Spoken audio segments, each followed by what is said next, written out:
Hello మామాస్, ఇప్పుడు aloo chips ఎలా తయారు చేసుకుంటారో చూద్దాము. అసలు ఫస్ట్ పచ్చి ఆలూని ఏంటంటే వాళ్ళు ఒక గ్రైండర్కి వేసి ఆ తోలు అంత తోలు పోవడానికి దాంట్లో వేస్తారనమాట.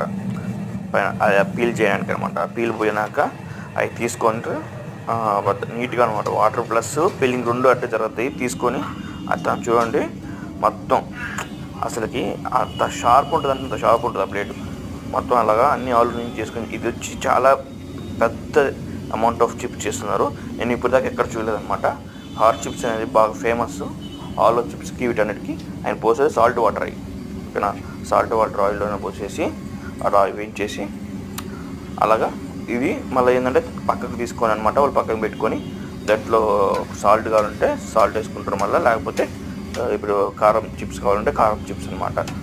అలా వేసుకొని మనకు అమ్ముతారు. అవి హాట్ చిప్స్లో తినే వాళ్ళ చిప్స్ మాత్రం టేస్ట్ బాగుంటాయి.